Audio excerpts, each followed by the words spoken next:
ជំរាបសួរលោកគ្រូនិងសួស្តីមិត្តរួមថ្នាក់ទាំងអស់គ្នាថ្ងៃនេះខ្ញុំនឹងមកធ្វើការចែករំលែកតាក់ទងជាមួយនឹងចំណុចសំខាន់នៅក្នុងមេរៀនចំពុកទី3របស់យើងដែលយើងបានសិក្សានៅក្នុងថ្នាក់អញ្ចឹងតាក់ទងនឹងចំពុកទី3នឹងដែរគឺថ្នាក់មេរៀនរបស់យើងគឺកែលម្អបំណិនភាពជាអ្នកដឹកនាំហើយជាភាសាអង់គ្លេសថា leadership skill improvement ហើយនៅក្នុង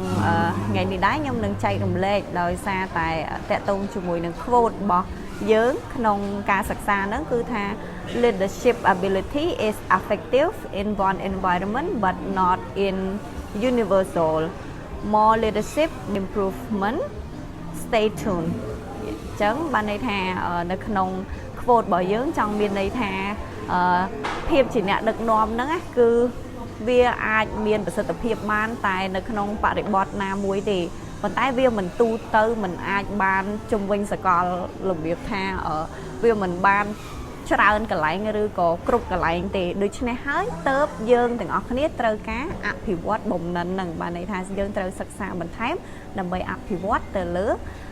ជំនាញនៅក្នុងការដឹកនាំរបស់យើងគ្រប់គ្នាអញ្ចឹងតកតងជាមួយនឹងជំនាញនៃការដឹកនាំគឺមាន skill ហ្នឹងយើងថាមាន6 skill នៅក្នុងជំនាញនៅក្នុងការដឹកនាំហ្នឹងហើយមាន style 3 ទៀតដែលអ្នកដឹកនាំឬក៏យើងហៅថាបែបបទនៅក្នុងការដឹកនាំហ្នឹងគឺមាន3ចំណុចបន្ថែមទៀតអញ្ចឹងខ្ញុំនឹងចែករំលែកសារៈសំខាន់នៅក្នុងការអភិវឌ្ឍនៅជំនាញហ្នឹងអញ្ចឹងតកតងនឹងចំណុចសំខាន់នៅពេលដែលយើងព្យាយាមអភិវឌ្ឍនៅជំនាញរបស់យើងជាប្រចាំទី1គឺវាមានផលល្អសម្រាប់ការងាររបស់យើងនៅក្នុងការងារប្រចាំថ្ងៃរបស់យើងបើសិនជាយើងអត់មានការសិក្សាឬក៏អភិវឌ្ឍនៅជំនាញរបស់យើងបន្តនោះទេនោះធ្វើឲ្យបច្ចុប្បន្នភាពរបស់យើងគឺបានន័យថាដូចយើងថយទៅខាងក្រោយវិញយើងអត់ទាន់ឬក៏ថាយើងអត់ទាន់សម័យកាលព្រោះថាសម័យកាលនេះគឺអាចថាវាជាសម័យកាលមួយដែលប្រើប្រាស់បច្ចេកវិទ្យាច្រើនដូច្នេះហើយយើងត្រូវការអភិវឌ្ឍជាបន្តបន្ទាប់នៅក្នុងជំនាញរបស់យើងចឹងនៅក្នុងសង្គមការងារក៏វាល្អសម្រាប់យើងដែលការងារនីមួយៗគឺត្រូវការឲ្យមានការអភិវឌ្ឍបន្តទៅមុខរហូតហើយបន្តមកទៀតគឺនៅពេលដែលយើងមានការអភិវឌ្ឍរហូតចឹងយើងនឹងទទួលបាននៅការទទួលស្គាល់អំពីកន្លែងការងាររបស់យើងផងហើយក៏នៅក្នុងសង្គមជាក់ស្ដែងទូទៅដែរហើយក៏អ្វីដែលសំខាន់ទៀតគឺបានន័យថាយើងខ្លួនឯងនឹងមានការជះឥទ្ធិពលទៅកាន់បុគ្គលនៅជុំវិញខ្លួនយើងមានដូចជាក្រុមការងារនិងបុគ្គលផ្សេងទៀតដែលមើលឃើញសមត្ថភាពយើងហើយចង់យកយើងធ្វើជាគំរូហើយតកតងជាមួយនឹងវិធីសាស្ត្រដែលដើម្បីពង្រឹងនៅជំនាញក្នុងការដឹកនាំទាំង6ឬយើងហៅថា six skill for leadership ហ្នឹងគឺត្រូវមាន6យ៉ាងចាំមាន6យ៉ាងទី1តកតងជាមួយនឹងការគិតរបស់យើងគឺត្រូវគិតឲ្យដូចជាអ្នកជំនាញឬក៏ថាគិតឲ្យដូចជាអ្នកដឹកនាំឬភាសាអង់គ្លេសហៅថា think like a leader អញ្ចឹងគឺការដែលគិតដូចជាអ្នកដឹកនាំហ្នឹងគឺមានន័យថាអ្នកដឹកនាំត្រូវកំណត់ឲ្យច្បាស់នៅអ្វីដែលកំពុងតែកើតឡើងអញ្ចឹងបានន័យថានៅពេលដែលក្នុងភាពជាអ្នកដឹកនាំនៅពេលដែលមានព្រឹត្តិការណ៍អ្វីកើតឡើងអញ្ចឹងគាត់ត្រូវតែធ្វើការ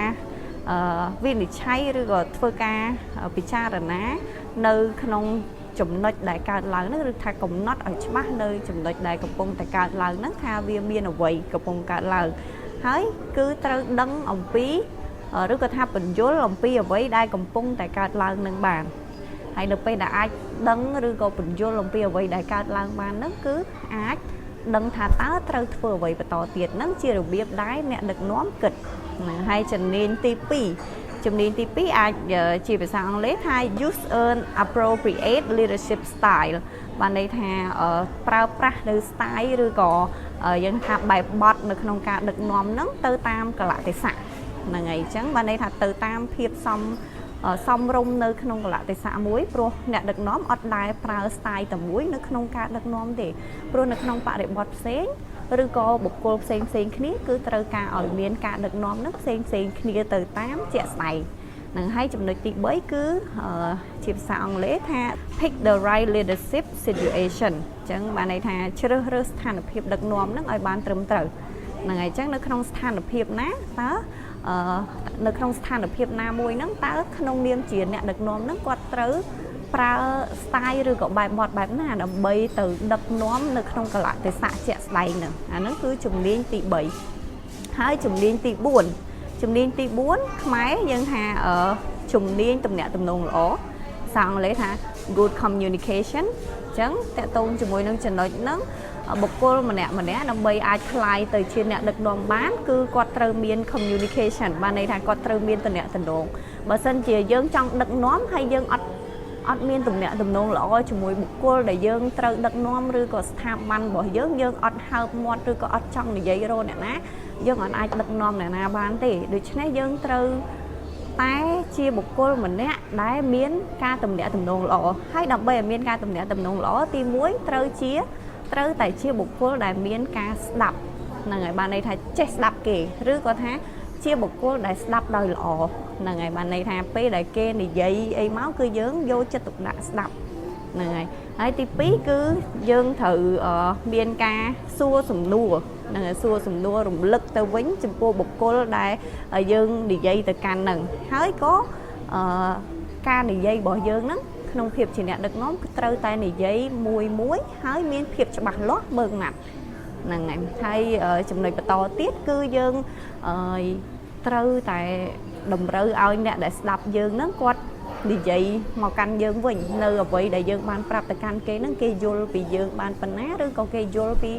អ្វីដែលយើងចង់ឲ្យគេធ្វើដែរឬទេអញ្ចឹងសូមឲ្យគេ feedback ហ្នឹងត្រឡប់មកយើងវិញហើយមួយទៀតគឺត្រូវលើកទឹកចិត្តឲ្យគេចេះសួរសំណួរមកកាន់យើងនៅពេលដែលយើងប្រាប់ឲ្យធ្វើអ្វីមួយឬក៏យើងសំណូមពរជាអ្វីឬក៏យើងចង់សម្រេចនៅគោលដៅអីមួយអញ្ចឹងយើងលើកទឹកចិត្តឲ្យគាត់មានជាចម្ងល់ចង់ដឹងដើម្បីគាត់អាចយកទៅអនុវត្តបាននេះគឺជាជំនាញទី4គឺ good communication ហើយបន្តទៀតតកតងជាមួយនឹងជំនាញទី5គឺជាភាសាខ្មែរយើងថាការអនុវត្តការវិនិច្ឆ័យឲ្យបានល្អភាសាអង់គ្លេសយើងថា exercise better judgment ហ្នឹងហើយអញ្ចឹងនៅក្នុងចំណុចទី5នេះគឺចង់មានន័យថាគាត់ត្រូវក្នុងភាពជាអ្នកដឹកនាំគាត់ត្រូវមានជំនាញនៅក្នុងការភាសាអង់គ្លេសគេថា decision awareness បានន័យថាជាភាពដាច់ខាតណាបានន័យថាគាត់ត្រូវមានគោលជំហរហើយនឹងការវិនិច្ឆ័យឲ្យបានត្រឹមត្រូវនឹងអញ្ចឹងសំដៅលើចំណេះដឹងរបស់គាត់នឹងឯងគាត់ត្រូវមានចំណេះដឹងដើម្បីគាត់អាចវិនិច្ឆ័យអ្វីខុសអ្វីត្រូវហ្នឹងហើយគឺជាលក្ខណៈសម្បត្តិមួយដែលសំខាន់សម្រាប់អ្នកដឹកនាំនេះគឺជាជំនាញទី5ហើយជំនាញទី6គឺតកតងជាមួយនឹង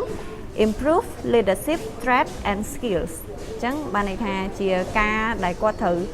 កែលម្អនៅគុណសម្បត្តិនិងជំនាញដឹកនាំរបស់គាត់អញ្ចឹងតកតងនឹងជំនាញទី6នេះគឺគាត់ត្រូវតែមានទំនុកចិត្តលើខ្លួនឯងក្នុងភាពជាអ្នកដឹកនាំគាត់ត្រូវតែមានទំនុកចិត្តលើខ្លួនឯងហើយគាត់ត្រូវមានភាពស្មោះត្រង់និងសុចរិតភាពហ្នឹងហើយនឹងចុងក្រោយគឺគាត់ត្រូវតែមានចំណេះដឹងដែលពាក់ព័ន្ធជាមួយនឹង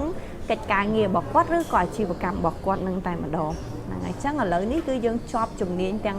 6នៅក្នុងការដឹកនាំហ្នឹងឥឡូវយើងចូលបន្តទៀតតកតងជាមួយនឹង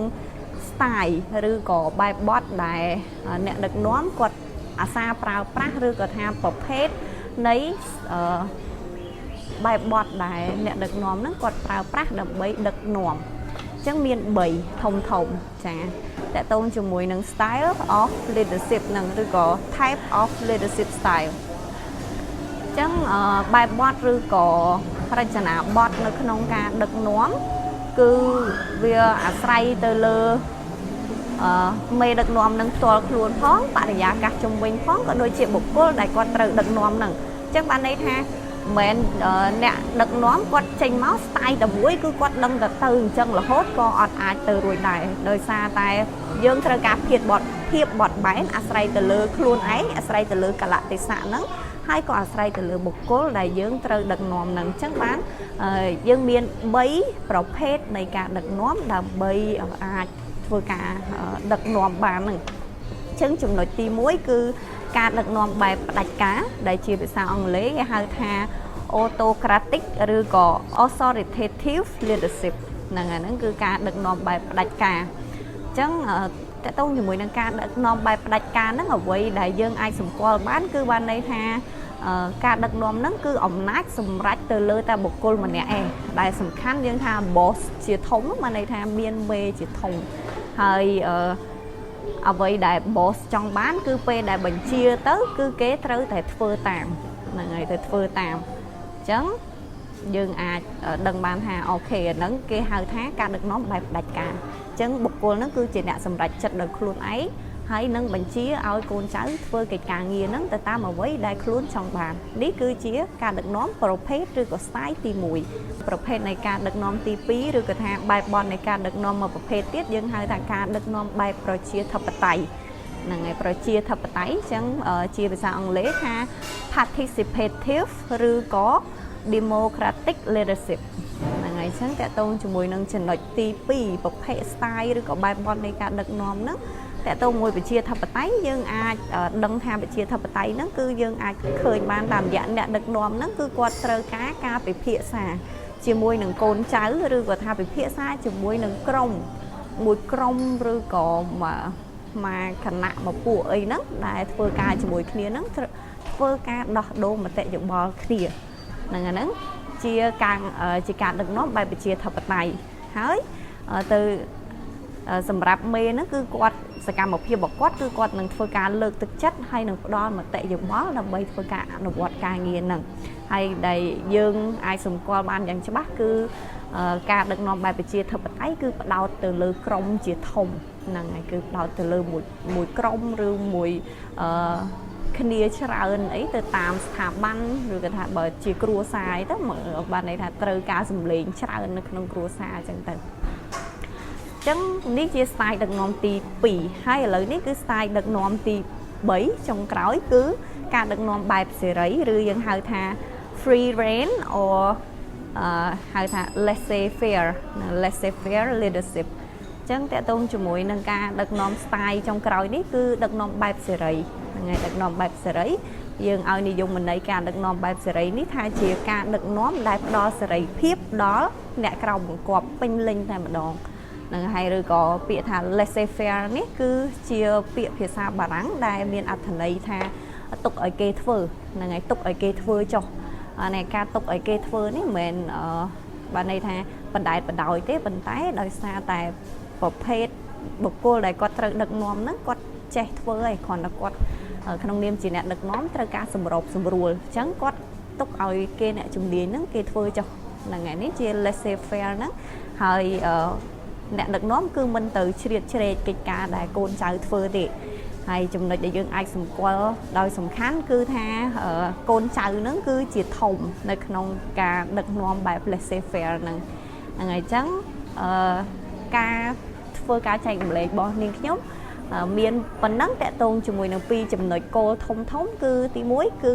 តកតងមួយជំនាញទាំង6នៅក្នុងការដឹកនាំហើយនឹងទី2គឺតកតងជាមួយនឹង style ឬក៏បែបបទនៃការដឹកនាំហ្នឹងហើយអញ្ចឹងជាវគ្គចុងក្រោយយើងអាចសន្និដ្ឋានបានថាគឺជំនាញក៏ដូចជា style នៅក្នុងការដឹកនាំនេះគឺពិតជាមានអត្ថប្រយោជន៍និងមានសារៈសំខាន់ខ្លាំងណាស់សម្រាប់អ្នកដឹកនាំមួយដើម្បីឲ្យគាត់សិក្សាស្វែងយល់ហើយយកទៅអនុវត្តអញ្ចឹងជាចុងក្រោយសូមអរគុណសូមជម្រាបលា